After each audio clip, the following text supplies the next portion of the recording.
অথচ আল্লাহ পাকের রাস্তায় শহীদ হওয়ার ফজিলত কত বেশি আপনি দেখেন।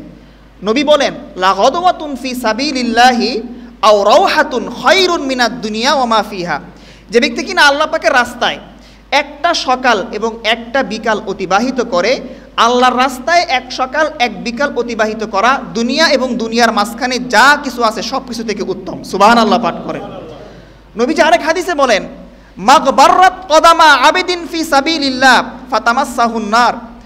নবী বলেন, যেই বান্দার দুইটা পা আল্লাহ পাকের রাস্তায় গিয়ে ধুলায় মলিন হয়, পায়ের ভিতরে ধুলা লাগে, ওই পাকে কাল কিয়ামতের দিন জাহান্নামের আগুনে স্পর্শ করবে না। সুবহানাল্লাহ পাঠ করেন। তাহলে ফি সাবিলিল্লাহ মানে কি তাবলিগ জামাত?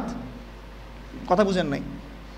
আমরা যারা তাবলিগ করি মাশাআল্লাহ দ্বীনি কাজ, তবে তাবলিগে যারা যায় তারা কম বেশি এই হাদিসগুলো তাবলিগে গিয়ে বয়ান করে, আল্লাহ রাস্তায় বের হইলে এই সোয়াব ওই সোয়াব।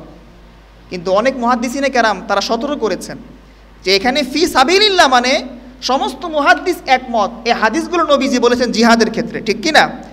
বর্তমান তাবলিগ থেকে জিহাদ করা অনেক কঠিন, কিন্তু এরপরও যেহেতু তাবলিগ একটা আল্লাহর কাজ, দ্বীনের কাজ, মানুষ নিজের জানমাল উৎসর্গ করে তাবলিগে তারা বের হয়ে তারা মানুষকে সময় দেয়, তারা চিল্লা লাগায়, তারপরও আমরা বলতে পারি না তাবলিগ যারা করে তারাও কি এই হাদিসের ফজিলত লাভ করতে পারবে বলে আমরা আশা রাখতে পারি। তবে হাদিসগুলো কিসের হাদিস? মুজাহিদের হাদিস, যারা আল্লাহর রাস্তায় কি করে?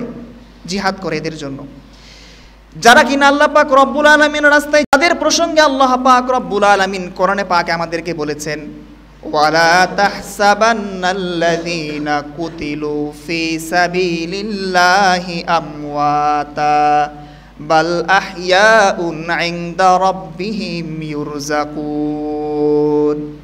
আল্লাহ পাক রব্বুল আলামিন বলেন, যারা কিনা আমি আল্লাহ পাক রব্বুল আলামিনের জন্য জিহাদের ময়দানে জীবন দিয়ে শহীদ হয়ে যায়, এরকম শহীদ ব্যক্তিকে তোমরা মৃত মনে করো না, বরং শহীদদেরকে তোমরা দাফন করার পরে এই শহীদেরা তারা কবরের মধ্যে জীবিত থাকে এবং তারা কবরের মধ্যে আল্লাহ পাকের পক্ষ থেকে তারা রিজিক প্রাপ্ত হয়। সুবহানাল্লাহ পাঠ করেন। এত ফজিলত একজন শহীদের যে শহীদ মরে গেলেও তাকে মৃত বলা নিষেধ। সে চোখ বন্ধ করছে দুনিয়াতে, কিন্তু কবরে কি? জীবিত। সুবহানাল্লাহ। এরকম শহীদ ব্যক্তিও কাল কিয়ামতের দিন জাহান্নামে আগে যাবে, কারণ সে শহীদ হয়েছে ঠিক, তার শহীদ হওয়াটা আল্লাহর জন্য ছিল না। কথা কি বুঝে আসছে? এই জন্য প্রিয় ভাইরা আমার, আমলে এখলাস লাগবে তো।